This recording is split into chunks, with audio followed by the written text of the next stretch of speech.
Welcome, everyone, to another episode of the Codex Podcast. I am your host, Sonny Kruger. With me, as usual, is my co-host, Jamie Wojcik. Hey, how is it going, everyone? We are back again. Are you tired of us yet? I hope the answer is no, but it's probably yes. So let's keep going with this. Let's keep going. We got a good episode today. We will be talking about Boy Meets World, Step by Step, Full House, and the Wonder Years. Wrong set of notes. Okay. We will be talking about DC fandom. We will be going over The Flash #0. We will be going over our topic of the week, which is, could DC survive as a publisher without Batman and Superman? Yeah, and it was a lot of engagement on that one, and I'm very, very happy with the picks this week. Yeah, we got a lot to talk about.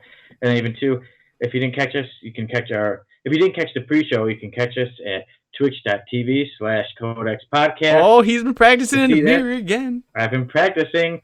Yeah, making sure, 5 Central Time every Wednesday before the actual show at 5:30. And today we were discussing quite a bit. And one thing we did discuss was that this will be the last episode where the From the Vault is on the regular Codex Podcast. From now on, it will either be in regular videos that are posted on all our social medias, and sometimes even a bit on the pre-show. Yeah. Along with I thought you were going to go off and be like, this is the last episode of the Codex Podcast, and I was going to be like, I got to find a new co-host. Great. Awesome. Way to bring down the room for a second, Sonny. Yeah, not yet. We're still hanging in there. Episode 12, and I think we've got a lot more to go, which I'm hoping so. Yeah, because, I wouldn't know what else to do with all my time. Oh, don't worry. The Codex Podcast is only expanding, and we'll get onto that more later on with our works. And as I told Jamie in the pre-show, this is the most excited I am for our works this week. Jamie has works to discuss, I have works to discuss, and then we have works together for the Codex Podcast expanding. Yes, we do. But first, we will get on to our comic book news. So in comic news, this past Sunday on August 29th, actor/voice actor Ed Asner passed away. He's most known for doing the voice of Carl in Up. He also did J. Jonah Jameson's voice in the 90s Spider-Man animated series. He did Granny Goodness in the Superman series. He was in many other shows, Batman the animated series. He was Hudson and Gargoyle. Oh, Hudson and Burbank. That one hurt the most when I saw that, because I was like, that. If I had to pick, and I know I'm a big comic book fan, but growing up, if you had me pick one show, it was Gargoyles every Saturday. I loved it too. Yeah, it was a good show. So that was the knife in the heart on that one when I realized he was both of them, and I was like, no. And he was security guard number 2 from what I read as well. So if anyone goes back and watches him, security guard number 2, he played him as well. No. So many voices. Like I said, even I think it's a Batman the animated series as well. He was even, it said Sergeant Cosgrove and Freakazoid. I'm not sure if you remember that show. Freakazoid. Yeah, I remember that show yeah. That was on Cartoon Network, or was it? Yeah, that was on Cartoon Network, wasn't it? I don't remember. But they said that he got the voice, or he did the part for Sergeant Cosgrove, that he prepared for it, and then he just wanted to remember his lines, so he did kind of like a monotone and sent it in, and that they just loved it like that way, without him even really trying to do a character. And then they kept him like that, like just stay that way throughout the whole show. Yeah, he so much talent behind one man that many don't know about. Because even when it was released and I saw it, I think it was the Mary Tyler Moore show that he was more famous for. But his voice work I didn't realize how much he actually did behind the scenes. So yeah, that is the thing with voice acting. Yeah, so you don't realize how many characters are played. Or let's say that one voice actor is so many of these characters that we love. And like I said, with him playing, like I said, Hudson in the Gargoyles, like I said, I watched the show too. That's what I thought of it as, the show. And then J. Jonah Jameson, Spider-Man the animated series, pretty much introduced me to most of those characters. So that's the original way I remember him. And yeah, and they said he was most known acting-wise for the Mary Tyler Moore show and Lou Grant. But many of us know him for many of his voice acting works. And yeah, he will be missed. He was 91 years old when he passed away this Sunday. Yeah, big loss to not only the pop culture community, but the animated community as well. Yeah, so a big loss, and well, now not all of us can live eternally. Well, hopefully, he's off and living eternally in the afterlife. But that's me trying to lead us into our next Yeah, I comic was like, is there a news. transition here? I'm And trying to follow failing it. and failing. So the Eternals may be delayed depending on the success of Shang-Chi. Jamie, I'll let you take this one away. Yeah, from what they were stating, from I believe it was CBR that put it out, is that Kevin Feige was going out basically saying that based on the box office numbers, which I still don't understand how box office numbers are still like a president thing right now because of everything that's going on in the world. That was gonna foreshadow what they were gonna do with Eternals, if they were gonna push it back, if they were, because if you think about it, if they push Eternals back, everything else is getting pushed back as well. Like in my mind, if it gets pushed back, we're not gonna get like Spider-Man, No Way Home until maybe March. In the way I'm thinking, you won't get Eternals for probably January, and you won't get Venom probably is going to get pushed back, even though they're saying it's not. I still think it is. Yeah. But you're going to move all those movies because your box office numbers weren't the best. And you know what? Honestly, after seeing the reviews in Shang-Chi, it's actually surprisingly well. Like, I thought it was going to be something where it's going to, like, a hit or miss. Well, it was a hit. So we'll see where we go from there. Yeah, well, good. Hopefully it does, because it comes out 2 days from now, September 3rd, and like you said, I hate when things constantly being pushed back. And like I said, it's all about the box office. The suits, they only care about the money. They don't care about the fans want to see it. They just want what can make us money. And like I said, so hopefully it does good, and we can get the Eternals on time. We can get Spider-Man No Way Home on time. Venom's getting delayed again, without a doubt. That's going to get delayed. Yeah, Venom has Let There Be Carnage. Let there be an actual date. That's what the name of the show. Like, it should be. Like, it's at that point now. I'm almost getting nervous that it's going to be next Halloween, like somewhere around. I'm nervous it's going straight to video. Like, at this point, like, there's no, like, if you don't have a definitive date, you might as well just put it straight out to Blu-ray or put it straight to stream like that. And you're opening up. I'm fine with it. Yeah, right. I'd rather have that instead of all this wait. But they want their money. Yeah, what are you gonna do? Yeah, so we shall see what happens with the Eternals and Shang-Chi. And now we move on to a team. I didn't realize that Shang-Chi actually had become a member of the Avengers not too long ago. Yeah, he was like a B-list. Like, he was like, hey, if we need you, keep a cell phone on you. Like, we'll give you a call. They didn't give him like no communicator or anything like that. Here's a burner phone.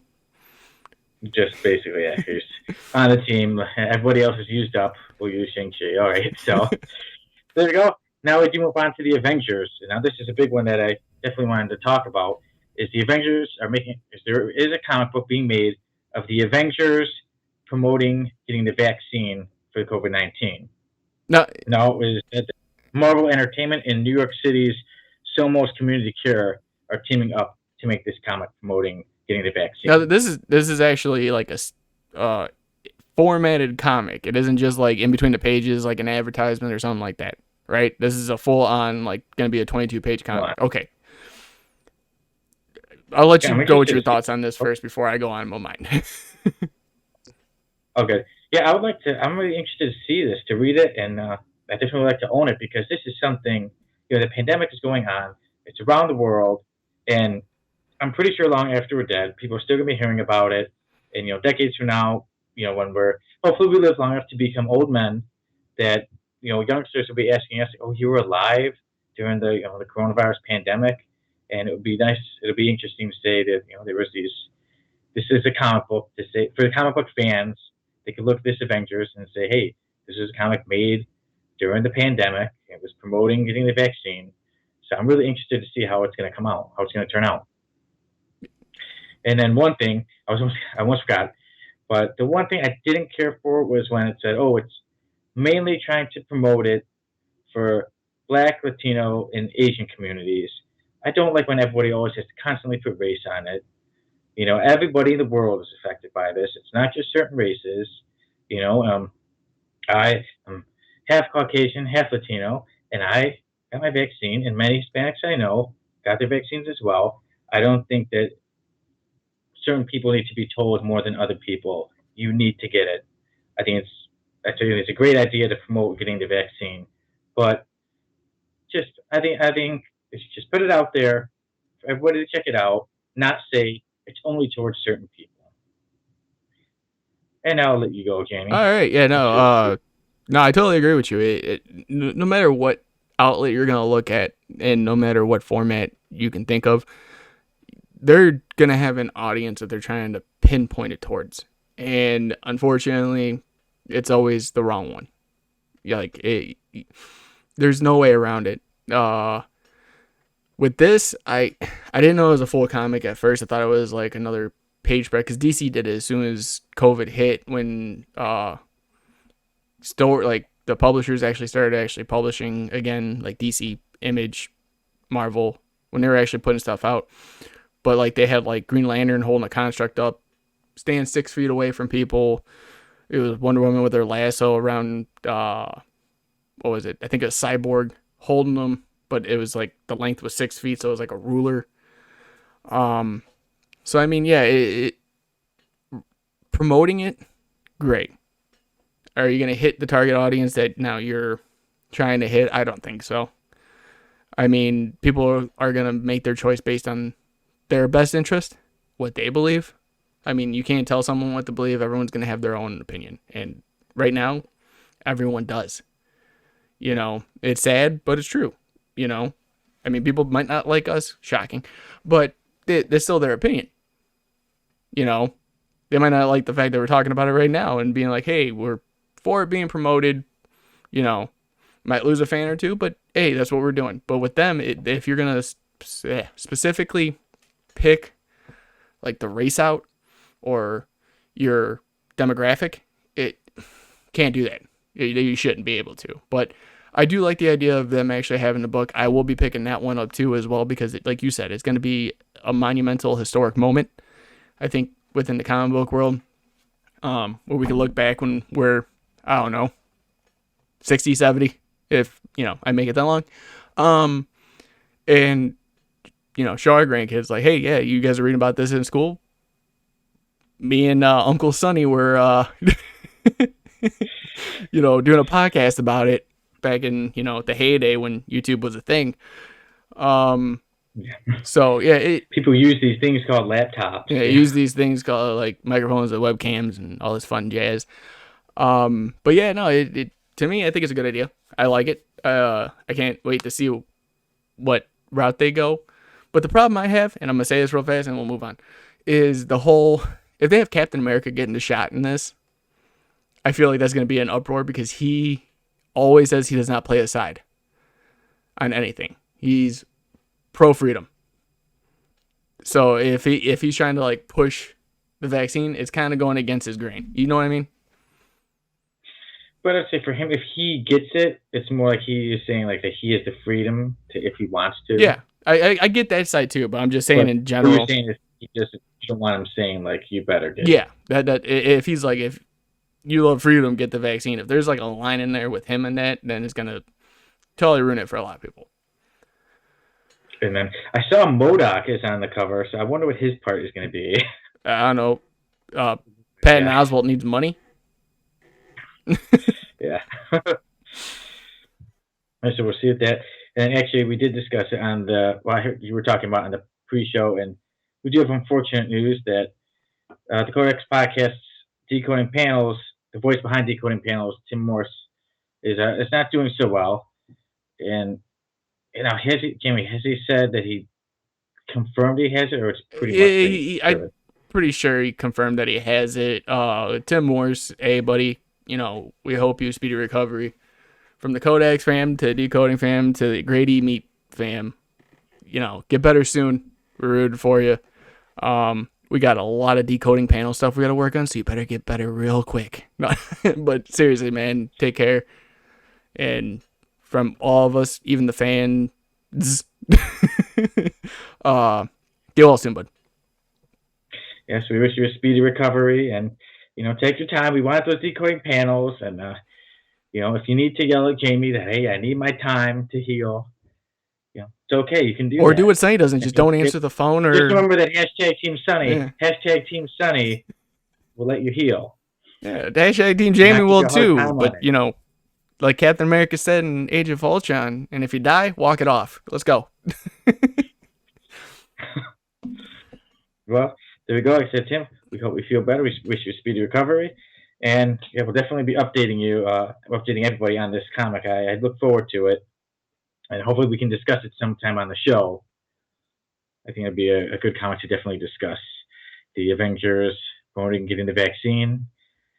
And now we move on to creator-owned comics being bad news for Marvel and DC. Jamie, I know this is one you wanted to talk about a lot. Oh my So God. Okay, get ready, you guys. I'm going to talk about something that I told you last week we weren't going to talk about no more. We're talking about it again. Okay, and news: Letitia Wright Oh hospitalized. yes, that was the big news that we wanted to talk about. Thank you, Sonny. Thank you all for showing up again, and we'll see you next week. No, we're gonna be talking about Substack again, real forever. Probably at this point, but the big news spiraling out of that is James Tinian is leaving Batman to focus more on it.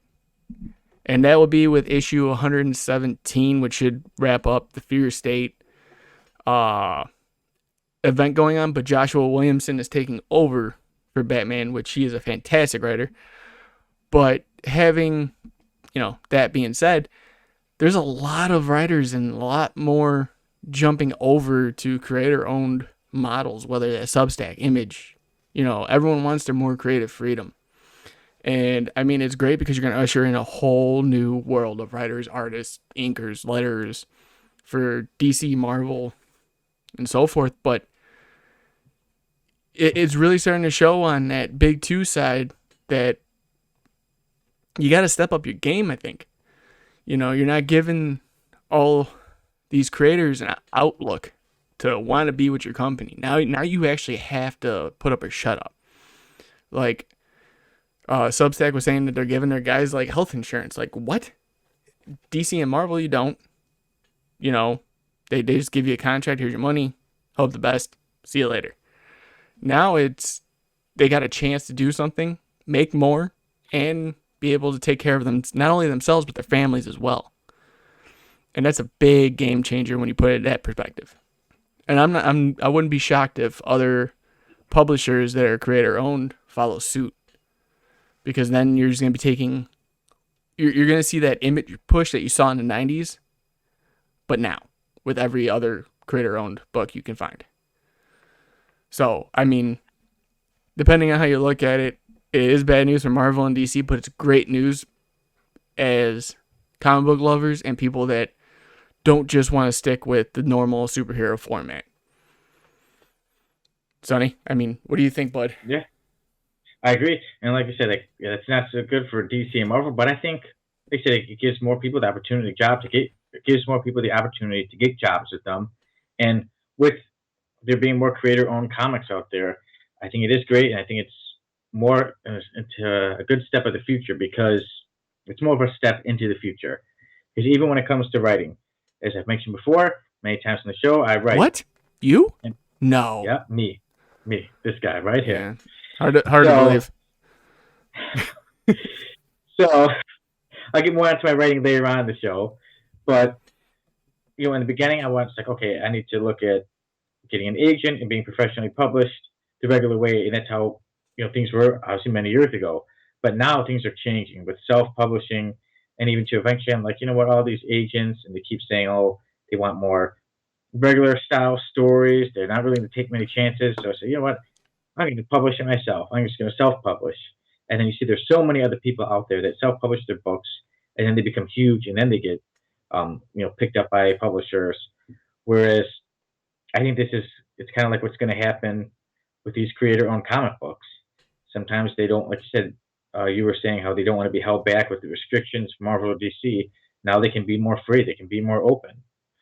And I think this is, like I said, it's a step into the future of comic books. So there's gonna be a lot. I think there's gonna be a lot more of these. And DC and Marvel should definitely watch out. But I know they have so much money. They're probably kind of like looking at them as like the underdog, like, oh, whatever. They're not going to pose any threat to us. But I think in the years to come, create your own comics they're going to rise. And that's my thoughts on that. Yeah, we're gonna see probably an uproar, and it'll be good because, like I said, like I've always been a Marvel, DC and Marvel. Let me put it that way. DC or Marvel being second, but I've always been a fan of the big two forever. And then once I started reading, I got my first creator owned, and I started reading it. I've been picking up more creator owned because it's a different world than what we're used to, and it's there's more entertaining stuff, but I still have my heart still goes out to the superhero format. So yeah. All right. There's it. Now we can get on to one of Marvel's biggest movies coming out, Black Panther 2. They dealt with some problems because the actress who plays Shuri, Letitia Wright, was hospitalized. That was the big news. It was headlines. And then when you read it, you find out that, there was a little rig stunt, a little accident with some rig stunts, and she's out of the hospital and doing good. So filming continues. It was it was a lot of clickbait. yeah, it that's how, like, as soon as you sent it, I was like, okay, let me look into this. And then even reading more into it, it was like, oh, it was only minor injuries. She's good. But I mean, that's something that also you got to think about, because they had that problem with actually in a few movies lately where there's been deaths on set from stunt performers, or like Deadpool had theirs. I think it was Deadpool 2. There was an accident that killed one of the stuntmen, or stunt woman. I can't remember. So that's what I'm saying, both. They had problems with, was it The Dark Knight with Morgan Freeman? That whole, I think it was the crash that got him. But yeah, there's been like an uprise on the accidents that have been happening. I don't know if it's just all coincidence or what, but even when it is clickbaity at this point, but you still gotta keep in mind that these people are putting their bodies sometimes a lot online just for our entertainment. Yeah, they really are. And like I said, sometimes it's a simple thing. It may seem like, oh, it's a quick little scene. Somebody could have faced a bad injury. Mm-hmm. What would they do if suddenly, like I said, well, at least she's at the hospital. That's good. She's doing well. But what would they do if suddenly she, had a really bad injury where the doctors, hey, she needs to be in bed for 6 months? What are they going to do? So they need to make sure that everybody's okay and protected. Yeah, they're just gonna CGI her in just like they did the remake at the end of Star Wars, where they put, what's his name, Hayden Christensen as what do you call it, one of the Force ghosts. Yeah. Oh yeah. Well, hopefully things are good. Hopefully there's not many more accidents on Black Panther 2 set or any sets, especially not the set of a series about a series. I mean, that everybody okay for that. I think you're okay because it's been done for like a year, so. No, but then there may be. I have future work. This will not be the end of Sonny Kruger work. I know. Unfortunately. But, I mean, if you want, yeah, right. We need more Sonny Kruger works. All right, so now we move on to something almost as popular as me, and that's Batman Day. So, Batman Day comics will be limited this year due to the pandemic. Jamie? Yeah,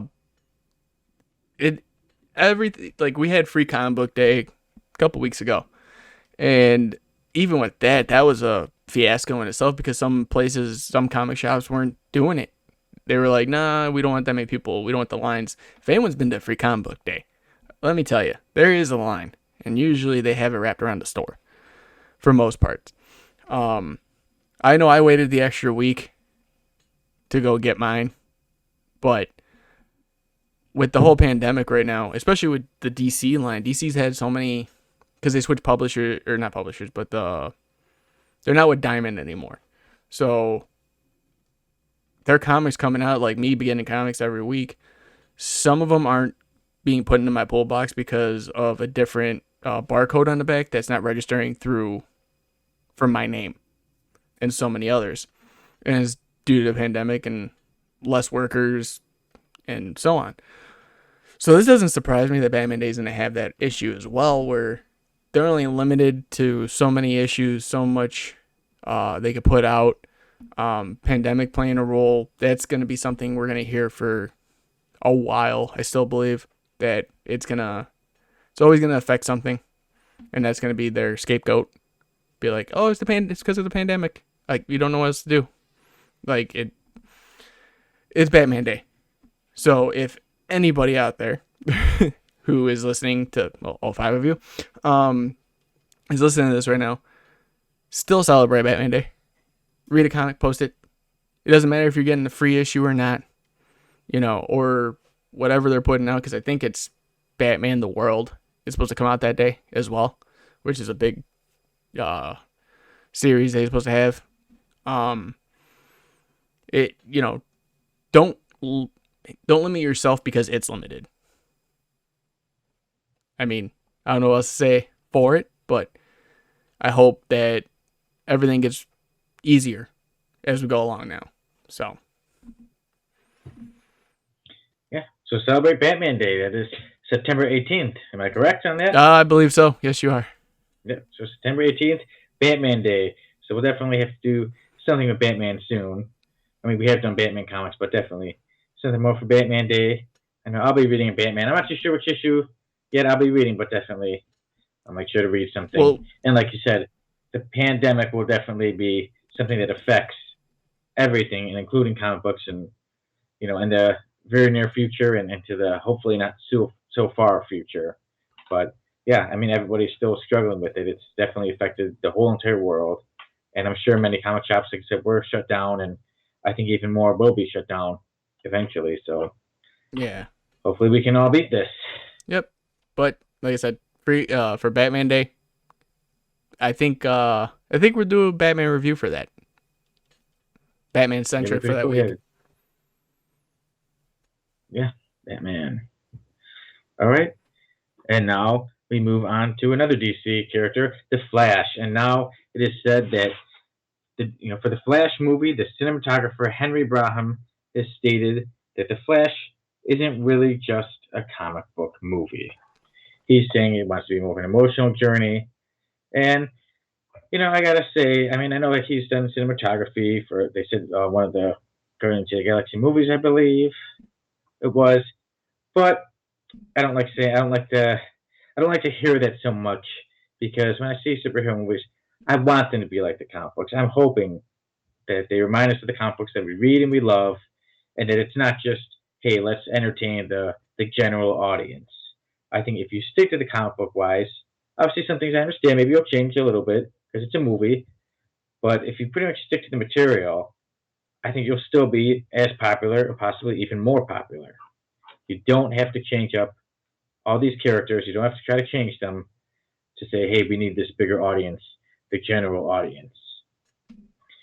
And I think sometimes it's a bit insulting to all the creators' works who have made these characters and have worked on hundreds of issues from all these characters and the artists and everything, to say, oh, well, we can't, don't make it just a comic book. Like saying if it's just a comic movie that it won't be as good. And I think that's not true. And I think it's kind of a cop-out, just to, you're working on a comic book movie, be proud of it. Say, hey, there's a comic book movie, and be into it. As opposed to trying to, just cop out and say, oh, well, actually, it's like another kind of movie. It's an emotional journey, and it's this artsy movie. Comic books, you want art? Comic books. There you go. I see art every day in the form of comic books. Many other ways too, but I love art and comic books. All right, Jamie. I know you wanted to get on about this. You're not too happy to hear this. So. Oh my God! I read the interview. What was the cinematographer's name again? Henry Braham. I was gonna say Henry for this because I'm not saying his last name. This guy doesn't know what he's talking about. I don't understand it. Like, the interviewer was literally asking him, what do you mean by it's not just a comic book movie? And he's like, well, based on all the years I've been doing cinematography, it's not really a comic book movie.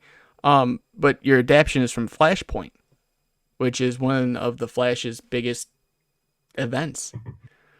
Yeah, but see, it's hard to explain because you gotta see it through my eyes. No, we don't have to see it through your eyes. We gotta see it on the screen. Plain and simple. The guy does, like, my head hurts thinking about this because it's like, it literally, dude, it's so dumb. Like, the only time that narrative worked was when they did it with Deadpool. Remember when they did the promo for Deadpool and it was like, oh, this isn't just a comic book movie, this is a romance movie. And come to find out, it wasn't. And they were just promoting it funny. Like, it was a funny promotion. This guy's completely serious, and I think he's brain dead at this point. Like, he even the interviewer, he said at the end of the interview, he's like, I don't get what you're saying, but okay, I'm trying to wrap my head around it, but I still can't. Like, there's no way to do it because Henry the cinematographer was just sitting there basically going, yeah, but it's not really just a comic book movie. Well, you got Batman as Michael Keaton's Batman. You've got Ben Affleck's Batman. You've got XYZ characters. This is Flashpoint. This is based off a comic. Yeah, but again, you gotta see it through my, like, how many times you, okay, like you said, you want your comic book movie. That's what you're paying for to see. That's who you want some adaptation of it. And to sit there and say that the movie's literally called The Flash, I could understand if it was just called Barry Allen. Like a day in the life.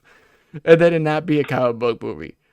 But no, you're doing Flashpoint. It's a comic book movie. You need to stop doing interviews. Like, yeah. You're ruining it for everybody. Yes, we agree on that. Everybody already has a problem with the DCEU because everything fell apart. Stop making it fall apart. Hold it together. I don't care if it's with toothpicks at this point. Get that man off a mic and move on. Yes. Yeah. Get to work. Quit trying to do interviews and just work on the movie and be proud that you get the honor of being part of a comic book movie. That potentially it could be amazing. But don't kill it by, if done right, it could be. But don't kill it by saying it's not what it is. So yeah, I'm done with that. I don't. It makes me not sleep at night. Yep. Well, we're done with that, and now we can get on to the beginnings. Ooh. So the big Marvel event coming up is Dark Ages, and we got to see a preview of Dark Ages #1.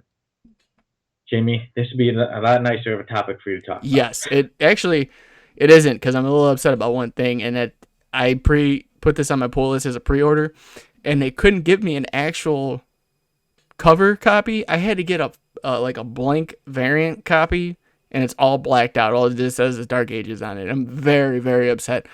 But that goes to show you how well this is selling out. Like, if you can't get a main cover, you basically should know by now that this is going to be a big book. But yeah, we did get a preview of it. This is written by Tom Taylor, and for those of you who do not know who Tom Taylor is, listen to any one of our podcasts, because I'm pretty sure we bring him up in at least every single one.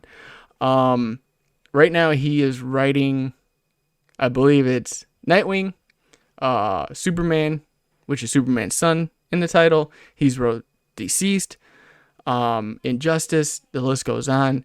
He's knocked every single one of those out of the park, and I do believe he's going to do the same for this. The thing that got me, though, with those preview pages that we got, and that anyone can look up and pretty much get a chance to, view for themselves, is the fact that we get like a narration from Peter Parker, and it shows like him just having a normal day. So you could tell that he's kind of telling the past already. So they're already in what is considered the Dark Ages of it. But when we get to Apocalypse, and he feels the same feeling that all the because in it, every spider adjacent character feels the wrath of something. They don't know what it is, but it hurts, and you can see it in the pages. But when Apocalypse feels it, he's like, I want more. And that scares me. Like, the as long as it's not like Age of Apocalypse, X-Men Apocalypse, then we're okay. The movie adaptation, not the comic one.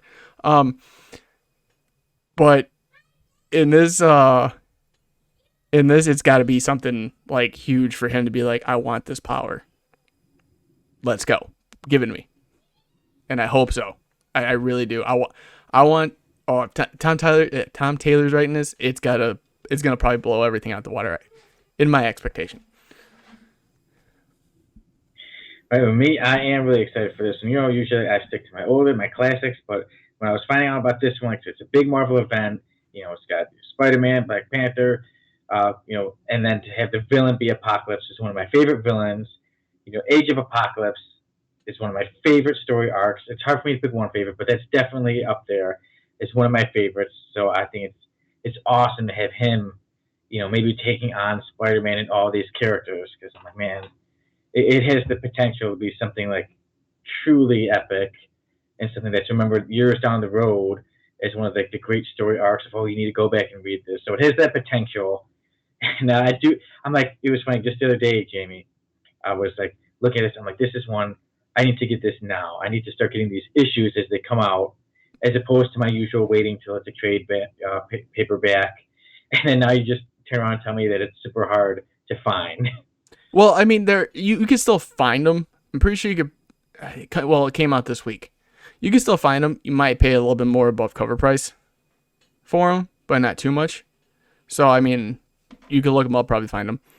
So I need to get on the hunt. Yeah, all right, guys, we'll call that an episode. Thank you, guys. See you next week. No, don't worry. Sonny can go away and leave his fans. I'll stay here and do the rest of the show for you guys because hashtag Team Jamie, as usual. Hashtag Team Sonny always comes through, no matter what. As he leaves the show. Even if I have to bring a hatchet and a 3D VR set. He leaves the pre-show, and now he's going to leave the main show. What a Always host. Here for the main show. Always here for the main show. Pre-show is where we get to mess around. I get to walk away so that on the main show, I'm here. I'm all ready. And we can talk about these books. So I'm really excited about Dark Ages. Yeah, and I just to let everyone know, I'm pretty sure that we finally, ladies and gentlemen, I can finally say, we broke Sonny. He's going to get an actual single issue as it comes out. No. Making progress. Oh my, I never thought I'd see the day. I'm so proud. It's like seeing a toddler take his first steps. I can only imagine how a mother feels. This is my moment from you. Well, glad to hear it. And hopefully I get that comic. And I'm not you know what? Find it everywhere. For everybody that is in the chat or seeing this, DM Sonny. His name's right at the bottom. If you can find it for him, send him a link. We need to get this man his comic. We need to get him a subscription, pull box, whatever it may be. He needs to get it every week. Please help him. Please. Thank you. Thank you to anybody who actually does take the time and puts the heart into sending me the message to let me know where I can find it, hopefully close by me. My address is... No, I'm joking. Yeah. Definitely not going to fit that out there. You guys aren't that lucky just yet. I'm not that desperate for fans. I want fans, but I'm not going to give out my address or anything like that. So, Dark Ages #1. Hopefully it's a great one. We're both excited, and I look forward to getting it. And now we can move on to Poison Ivy. So, actress Bridget Regan has been cast to play Poison Ivy, but not in the DCU. She's cast to play Poison Ivy in the Batwoman show. A show that Sonny is very, very, very, very familiar with. Yes. You may have even seen the top of my head for a split second, not to brag.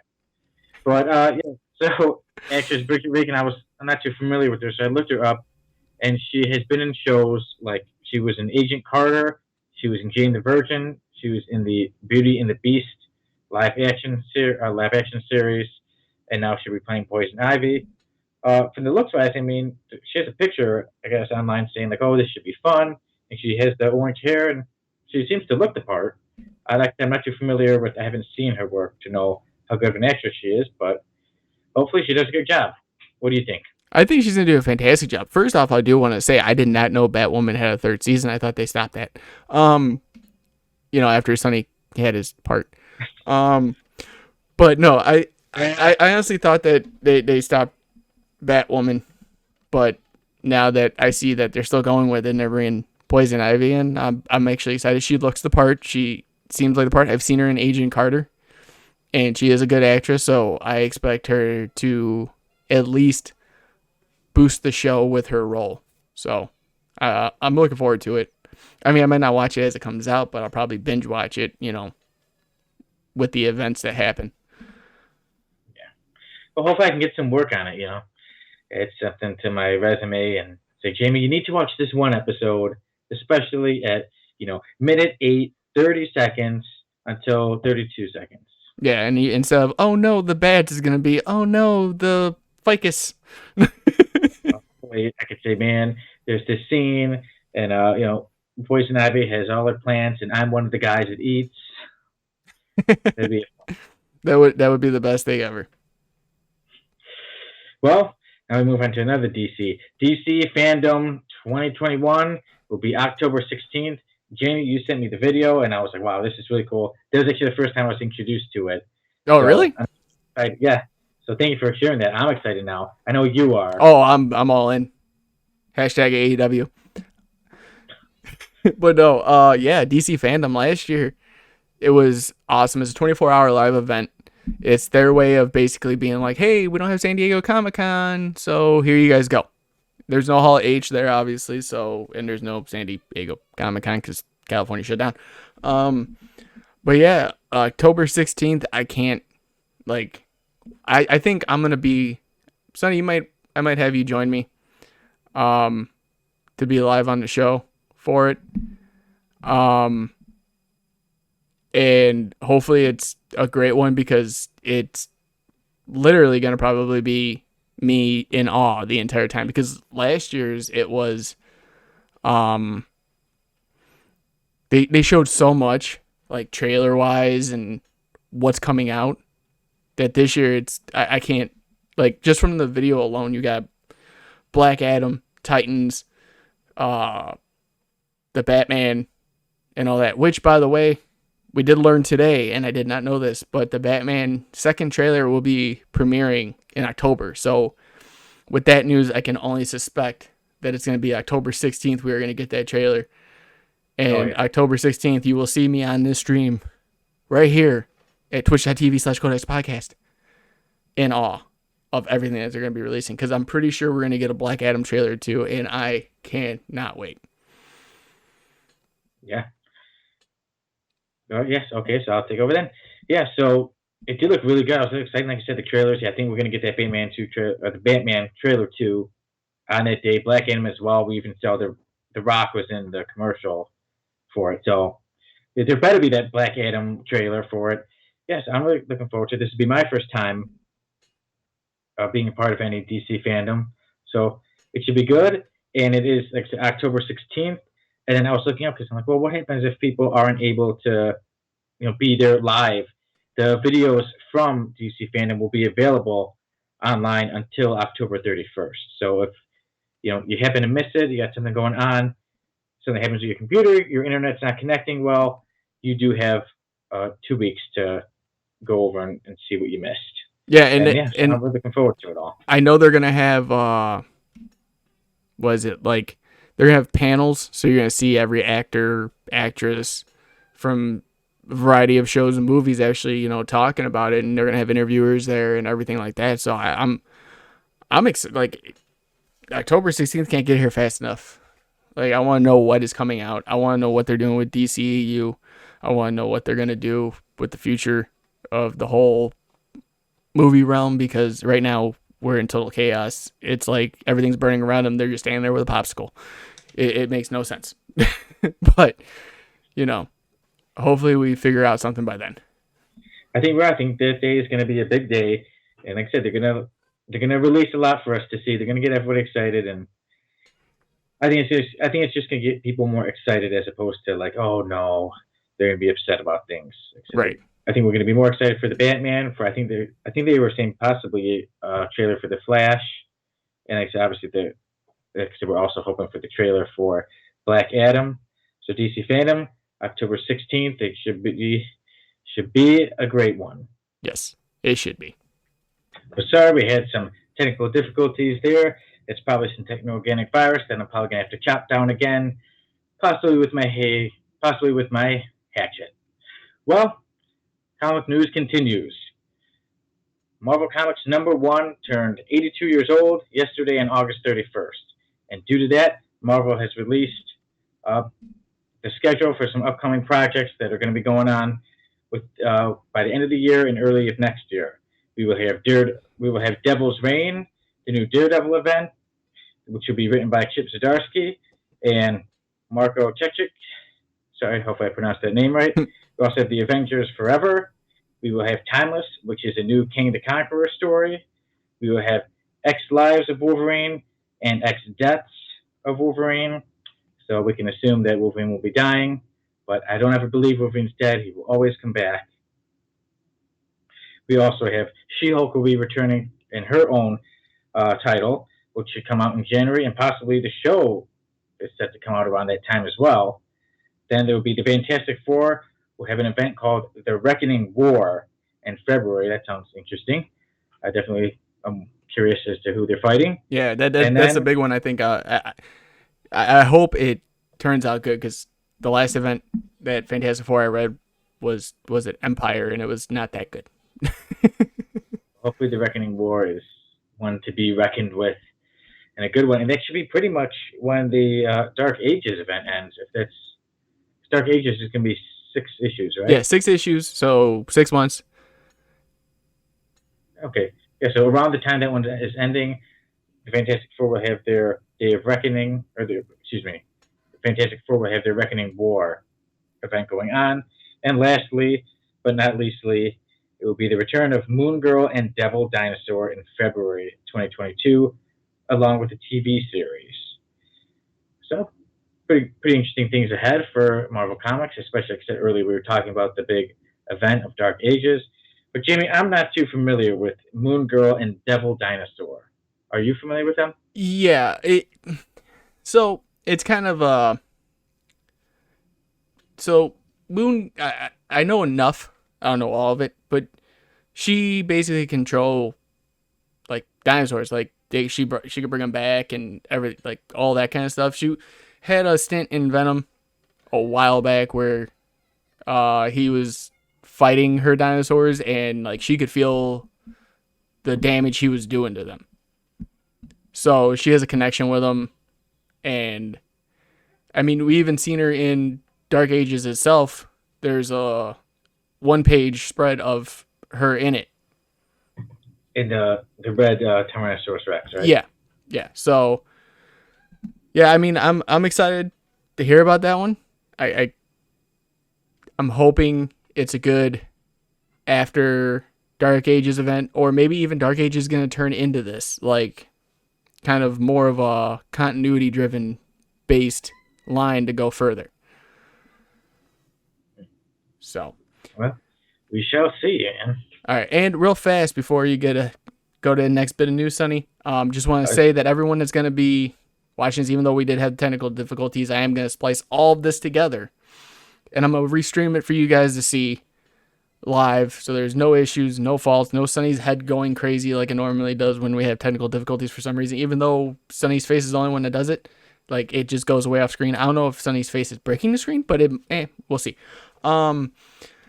So yeah, Sonny, sorry about that. I just want to let the viewers know and what we're going to be probably doing in the future, which I'll talk about in our works when we get to it.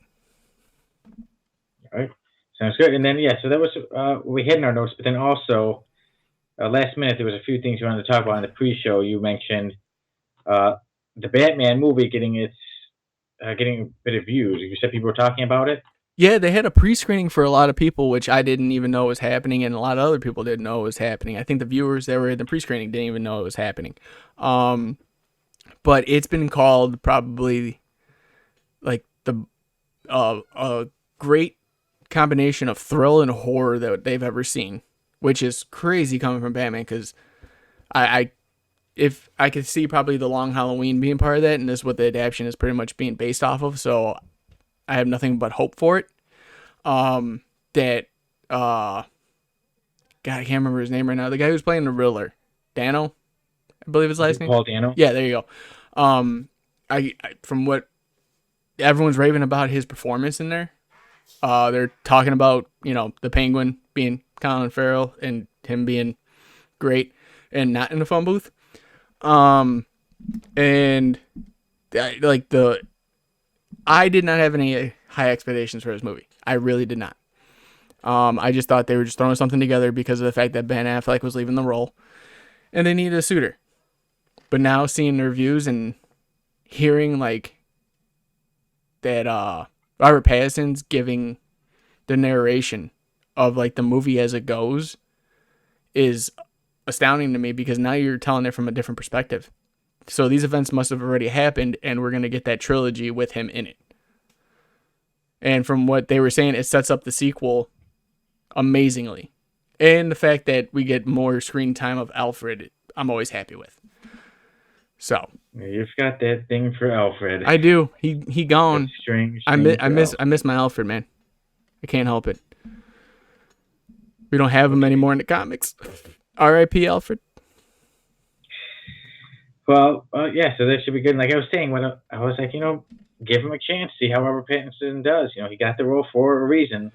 So it seems like people are starting to come around to him. But I do like that you said that it's narrated.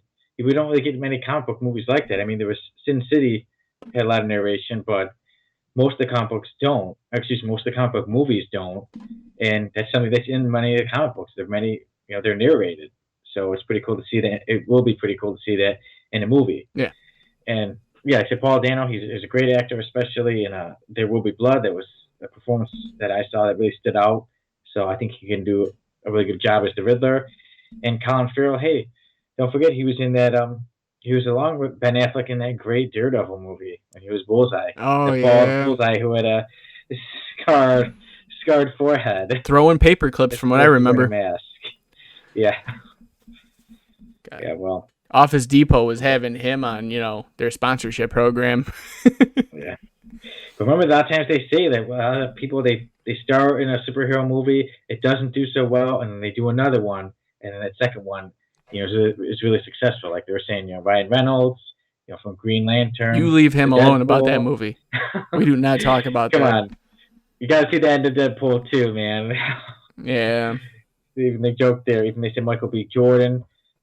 He was Human Torch, and then now he's going with he went to Killmonger, and then Chris Evans is Human Torch, and then on to Captain America. So maybe they'll say that with and then they were saying too with Ben Affleck going from Daredevil to Batman, and then maybe now they'll say Colin Farrell from Bullseye to Penguin. But he doesn't even look like him. No, it looks nothing like him. Like it's the prosthetics and the makeup just did wonders on it. You wouldn't even know. Yeah. And I wonder how his performance is, because I was going to say, you probably could have just got somebody who looked like that. I'm trying to remember the actor's name. There was one. I remember him on. Looks just like that. I remember he was on Scrubs. The guy was always. He always thought there was something wrong with him, and he'd always be in an episode, every other episode, be like, "I've got this problem. I've got this problem." He looks just like that guy, and I can't think of his name, and I'm gonna find out by the end of the day today. So. Yeah, even me too. I'm good with his names, but for some reason we both can't figure it out. We'll blame it on all those. Technical difficulty problems that you ruined our show with. Oh. But you'll get it by splicing it up for us and putting it all together, making it all pretty for us, won't you? Yeah, now that you put it that way. We're good. Was there one more comic news that you were going to bring up? I can't remember if there was another one.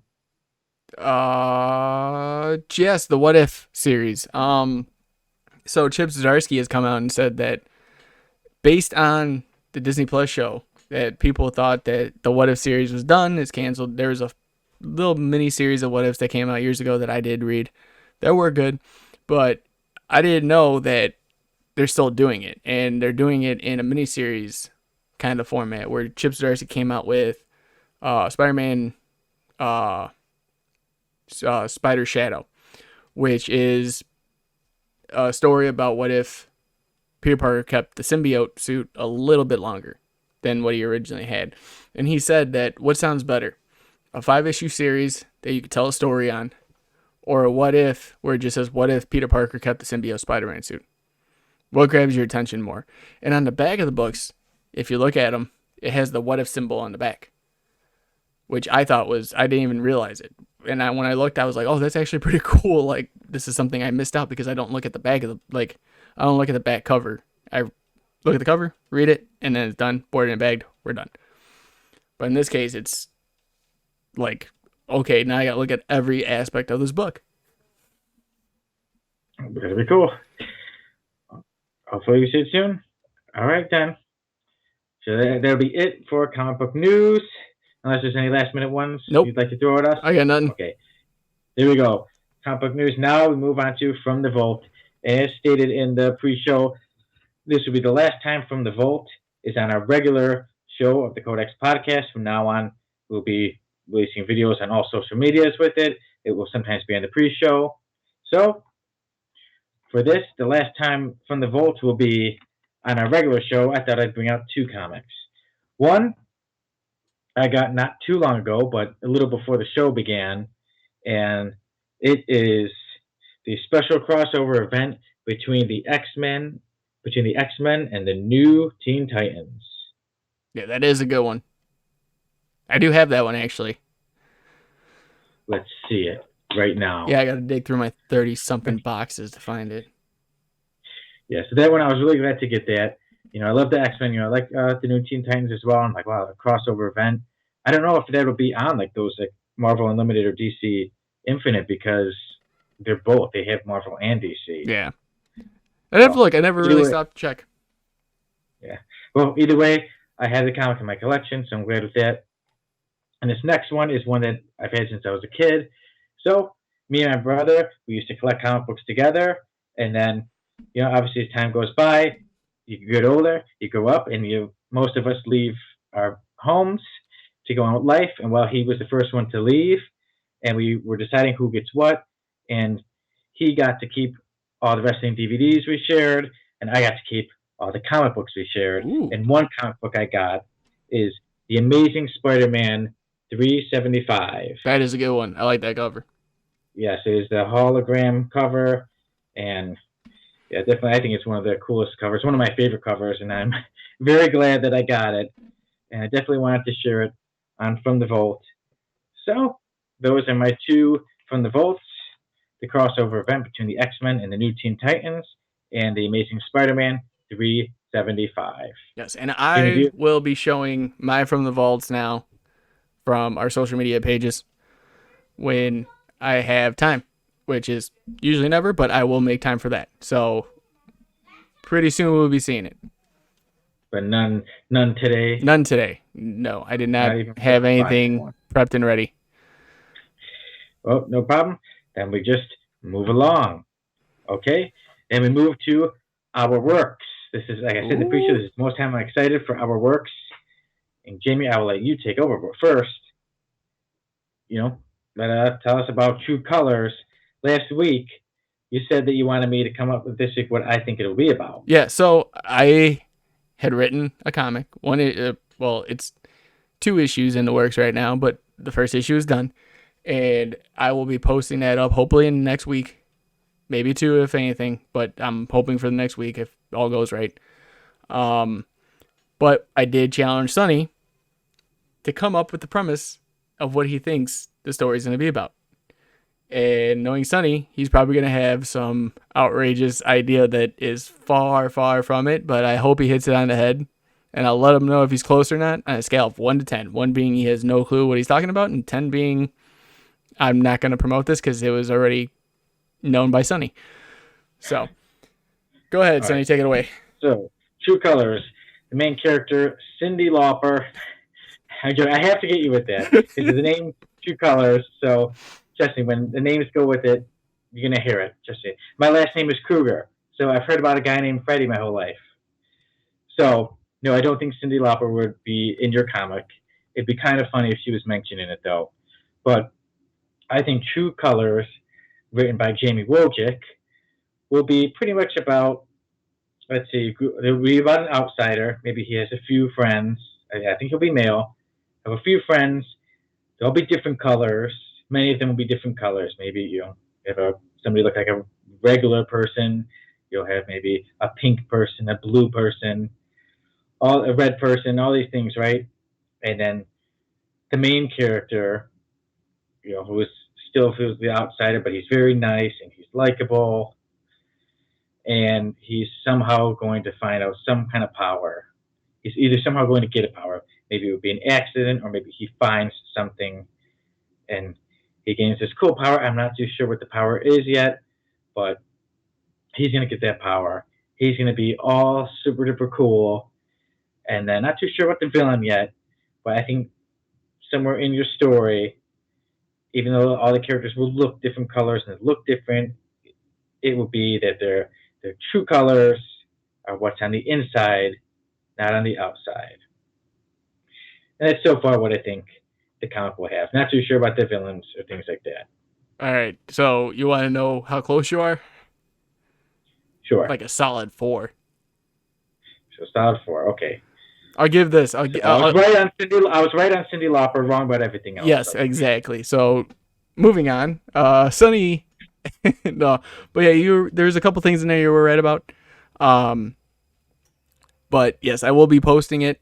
I'm probably gonna send the script to Sunny for him to read before everybody else, and then I'm gonna have probably Sunny post it on whatever he posts his stuff on, so that way we can find it. So. All right, and then so I was going to ask you. I was going to say, like, wait, what about an artist? Or so far you just want to release it? It's just the story. Yeah, like it's a superhero. It's just the story of words, and then later on we'll figure out from there. Okay.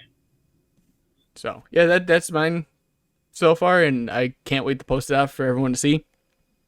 I did work extremely hard on it, and yeah, I hope Sonny enjoys it when he actually gets to read it first. I do. I hope I enjoy it too. And I look forward to reading it, man. And I look forward to seeing the progress of it. Yeah. Okay. So that is Jamie's True Colors, which will hopefully be coming out soon. And then now for me, I have an announcement about last week I mentioned that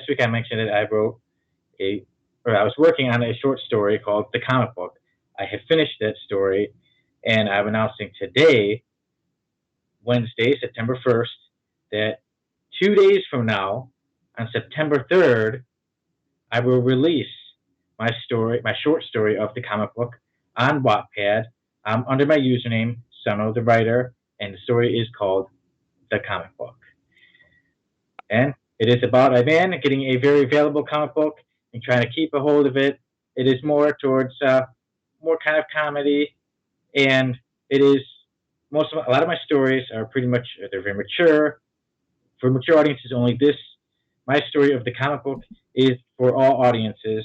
Anybody's welcome to read it. It is good, clean, fun, and especially I think a lot of us comic book fans can relate to a lot of the things in the story, and I hope everyone enjoys it, and I look forward to posting it 2 days from now.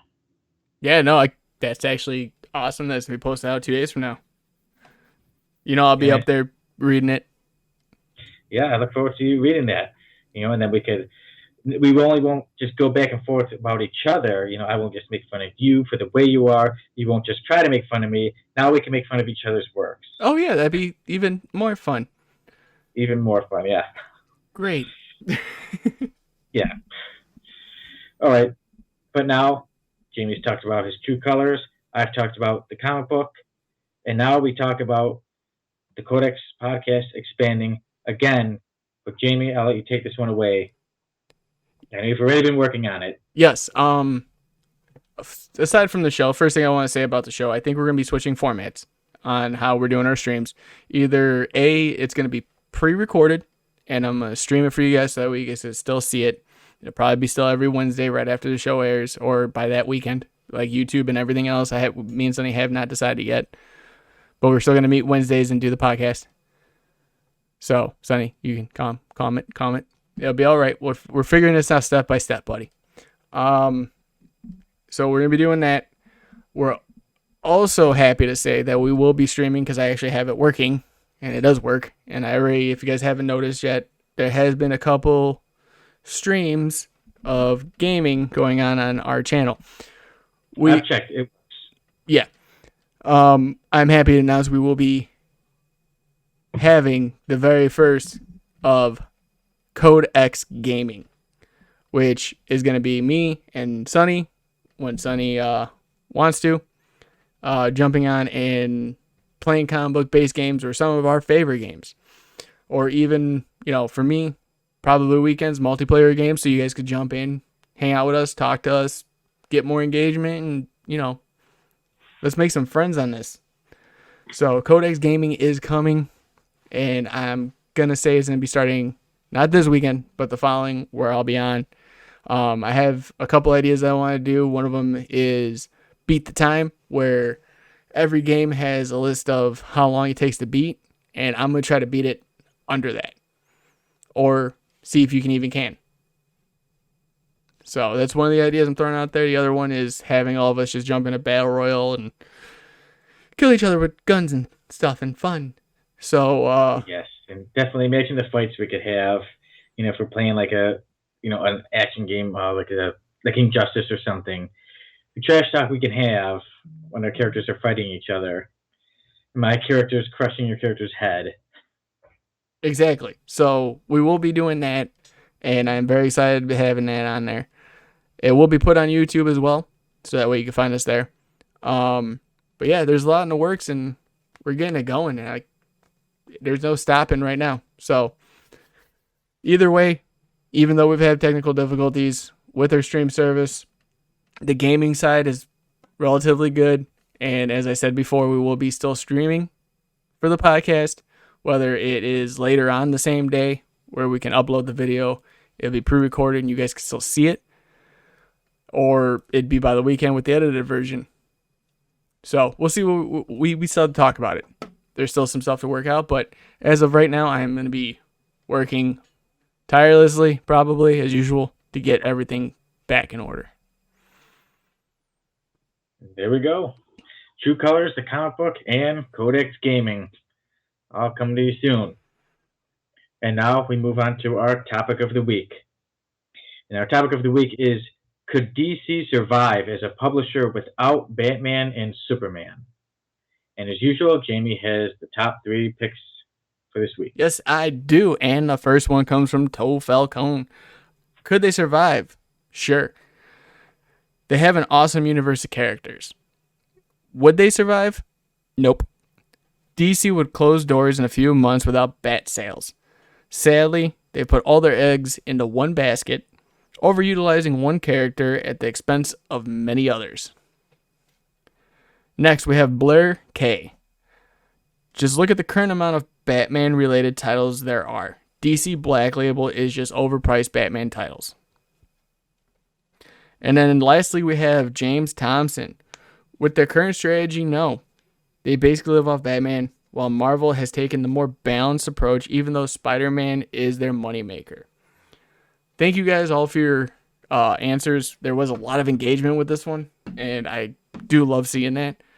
But yeah, go ahead, Sonny. What do you think? Yes, I'm glad. Yeah, I picked this question because I think this is one that will be a conversation starter, and I was glad to see that it really did get a lot of conversation. It did get a lot of comments, and I would say we did see a lot of people saying that they think it would survive. But I like the comments that we had, also saying that there's something that that people they need to stop just focusing on Batman and Superman, but more of the comments seem to more focus on saying that they focus on Batman titles more.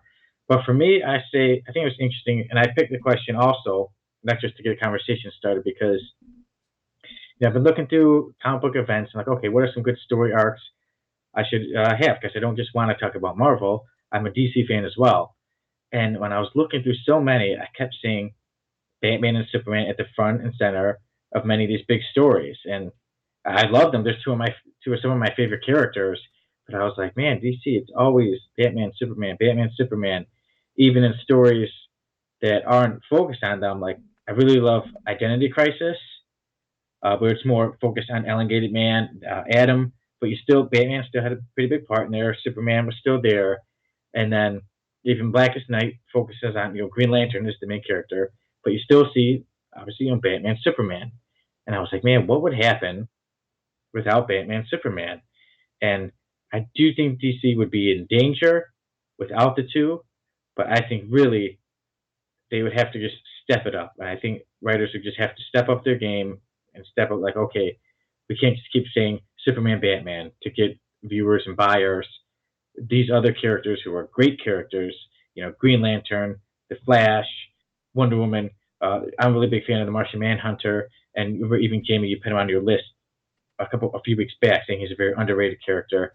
I think it's time to start giving these other characters an even bigger platform and giving them more of the spotlight, as opposed to they kind of have it, but they're still Superman and Batman. So I think DC could survive. I think they'd be in some danger. I think they would be forced to step it up though, and eventually, even though they would be in danger, and they, as somebody, I think somebody even said they put all their eggs in Batman and Superman. I think DC would still come out, and after a struggle, I think they would be able to make it. Okay. Awesome. What do you think? Okay, so my question is, if we're getting rid of Batman, right? Are we getting rid of the Bat family too? Like everything adjacent to him, like Nightwing, all the Robins, is all that gone?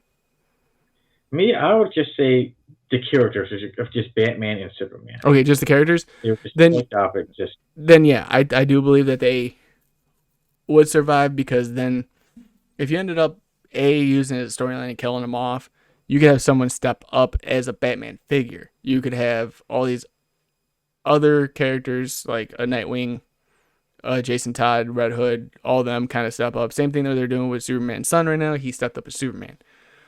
But if we were eliminating the names and the titles, I think they would survive. I think they would find a way to utilize the characters they have established now.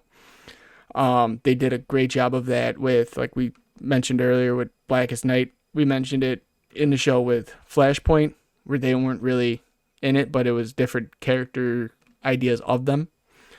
It's going to be hard because Batman is literally in 50% of all DC comics. He pops up somehow, somewhere, even if he's not invited.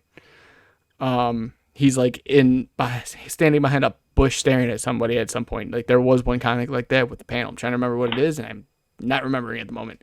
But like he was. Oh, there's Batman right now. Yeah, no, literally, that's how it was. It was like, why is Batman in the back panel? And then like you see it in one of his comics later on because it tied into it. He was like, yeah, I had to spy on him in order to find out, information. But as a publisher, I think DC will survive. I just think it's going to be a hard sell to the fans that you're no longer going to have Batman or Superman. They did do it previously at one point with 52 weeks, which was a 52-week span of comics without Batman, Superman, and Wonder Woman in it, which was a big event, and it did fairly well. We got the first appearance, I think. Yeah, that was the first appearance of Batwoman, was in that series. Oh. But yeah, they took out a lot of the main hard hitters cast in that for the whole year, and it still thrived. They found a way to boost up their sales. Pun intended, Booster Gold was a big player in it. So, yeah, I think they'll survive as a publisher without those two juggernauts in the industry in there. It's just going to be how the fans react initially, if that ever did happen. And now when you say that, what was it called? The 52 weeks? Yeah, 52 weeks. So it is... 2 weeks without them. What was it? But as those 52 weeks are going on that year, were there still other Elseworld comics of Batman and Superman? Like somebody, okay, there's this one. Like this is the 52 weeks, but somebody somewhere else is releasing something. I think they released like a mini series here and there, but 52 weeks took over the main continuity of it. So everything else was just like a Elseworld kind of thing that I believe that the sales weren't that great on at that time. Because 52 weeks was the premiere spotlight. Yeah. Okay, so like I said, so it would have been done, but still, it was still. If you miss those characters, you can go to those other like you said, miniseries and things like that. Yeah, 100%. It's been interesting, yeah. So, yeah, I was just wondering, like, say, if they were just gone just completely, where you can't get any more new material of the characters. I hope it doesn't happen because I do love those characters.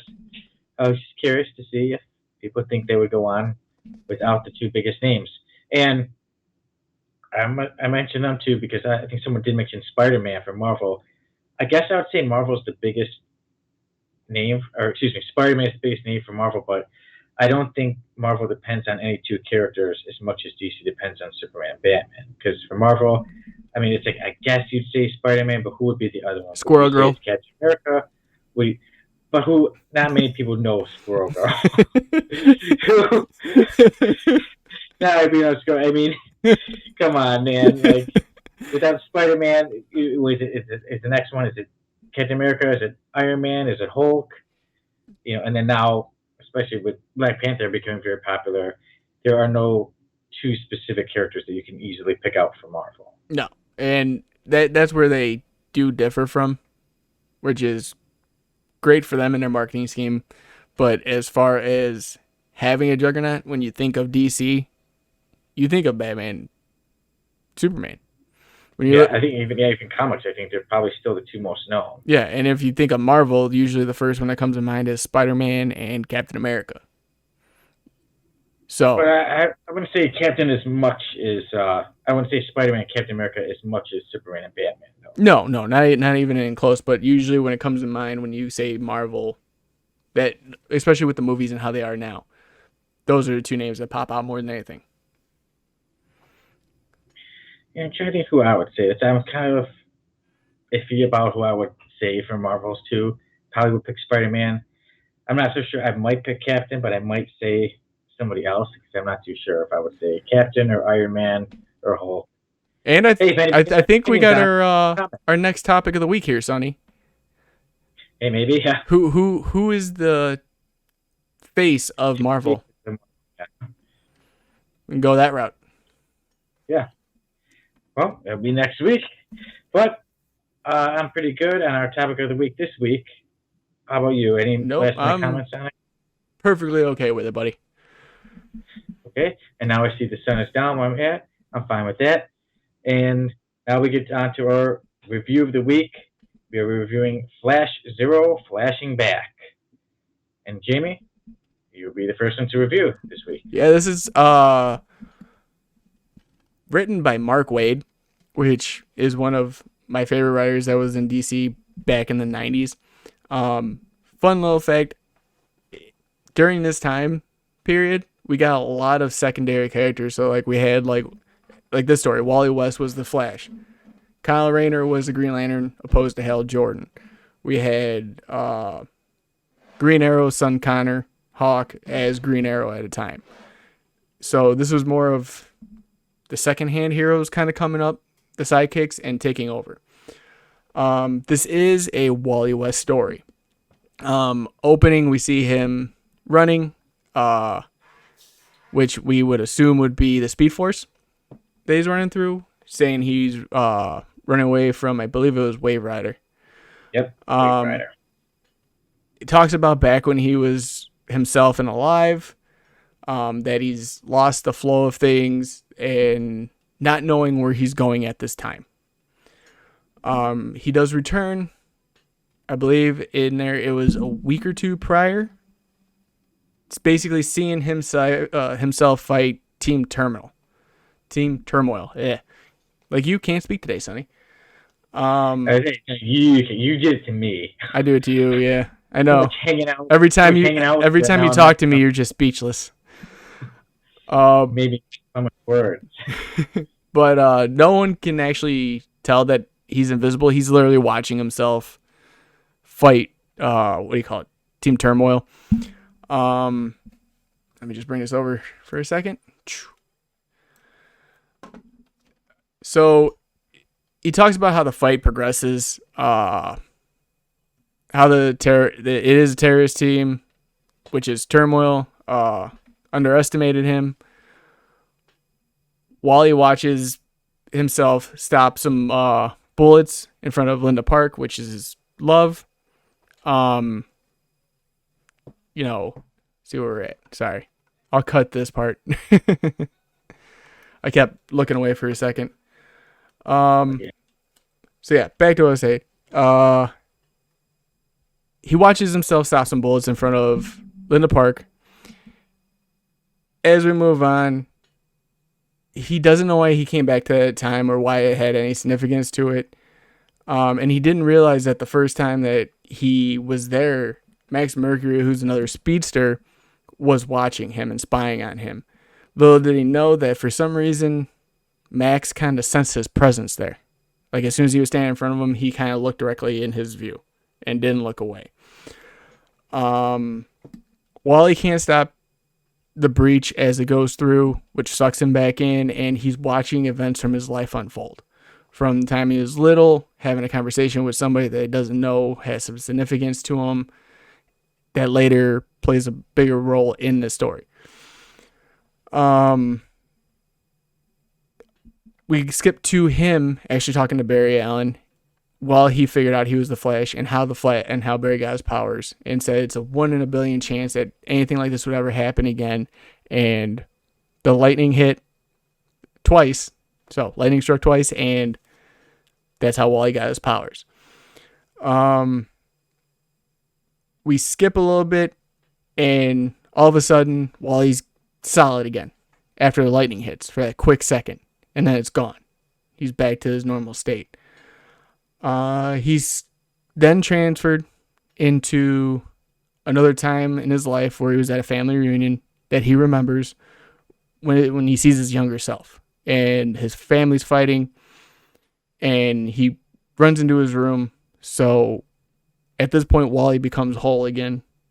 He's completely solid. He steals some clothes off a clothes hanger and walks in, and then realizes the stranger that he was talking to as his younger self was him as his older self.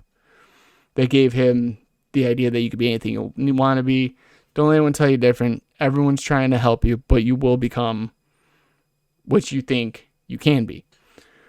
So he gives the speech that his parents are afraid for him because they don't believe in their dreams. They just want him to go forth with his life and just go through the motions. After that, there's that moment where they're both content, happy, and as Wally walks out, he gets his powers back and he returns to his actual life. I thought this was a good read. I thought this was a fun little issue 0, because with how the stories were written at that time period, you got like 100 issue plus runs, and you had that issue 0 in there, which kind of tied in at some point. This one felt like it was on its own, which was awesome. Overall, though, for my rating for this one, I give it a 7.7. The only reason I give it that, I thought it was a feel-good story. The art kind of threw me off a little bit because Wally West was huge. Like, to me, he looked like kind of Eddie Brock. He looked like a Venom size running in the Flash suit. But I would recommend this for anybody that's trying to get into Wally West as their first issue. If you want to pick it up, fairly cheap, go buy it and try it out. If you like it, then I'm pretty sure you're going to be a Wally West fan for life. All right.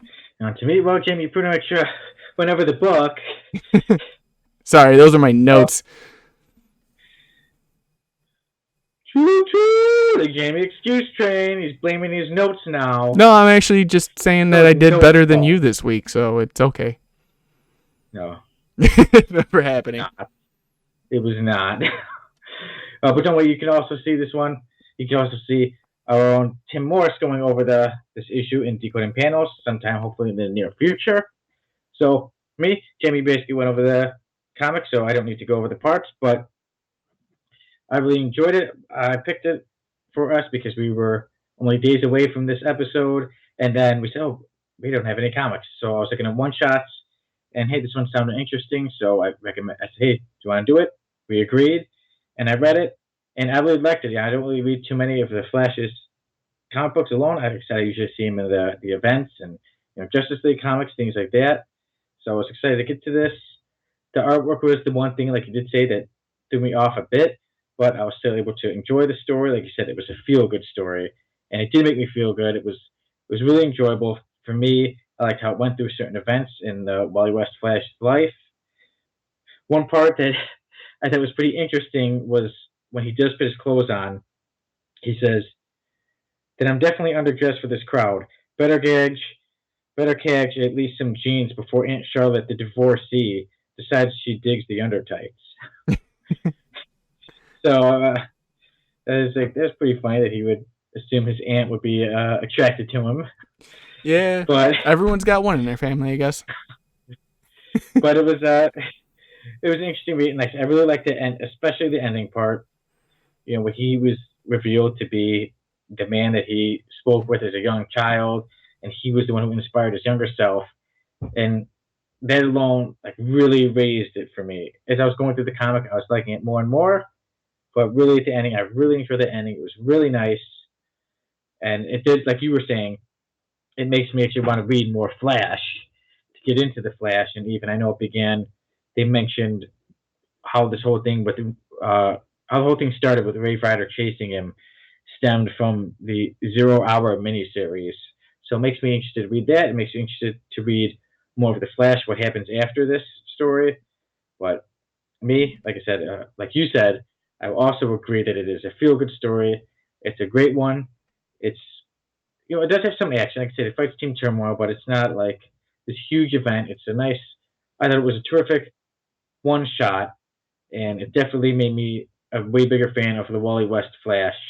And for me, I give Flash number zero, flashing back, a 9.7. Ooh. So yes, I really enjoyed this one, and I look forward to reading more Flash. I'm guessing So that that is. that point 3 was because of the art. Oh, well, I should give it 9.7, but the point three that was minus, yeah, the point three was minus, yes, was because of the art, because I really just enjoyed it. Like I said, the art was the thing that threw me off a little bit, where I wouldn't give it a 10.0 because of that, but it was a great read. I can definitely read it again, and I definitely recommend it. Awesome. So that is our review for the week. Flash Zero, flashing back, and now we can say that we will see you next week. And for next week, it will be September 8th, which will be the episode before September 11th, and we will be going over a special September 11th issue. And you have the one you said was a Spider-Man issue, right? Yeah, there is one. I will look up more. We'll kind of go from there and see what we can find. Yep. So we will be reviewing another one shot next week, and then the following week after that, we will be going over the book Jamie gave me last week, which is Forever Evil. And with that, I say we can call this a show, my friend. Yes, we can. And again, guys, I am sorry for the technical difficulties within the show. We are going to figure it out. Whether we have to do something totally different or not, it will be fixed, and you guys will still be seeing us on the stream. As for that, again, comment, like, subscribe. Don't forget to hit the notification bell just so you guys can subscribe and see all the content that we're putting out for you guys, because there will be, again, a lot. There's been some issues, but at the end of the day, we are working to be better, and we are working to be better for you. So thank you guys again for showing, and we will see you guys next week, whether it's pre-recorded or back live again. So thanks, guys. See you guys next week. Tim, we hope you feel better, and we look forward to releasing more episodes of Decoding Panels for you all. And as usual, we will be back next week for the Codex podcast. See you later. Later, guys.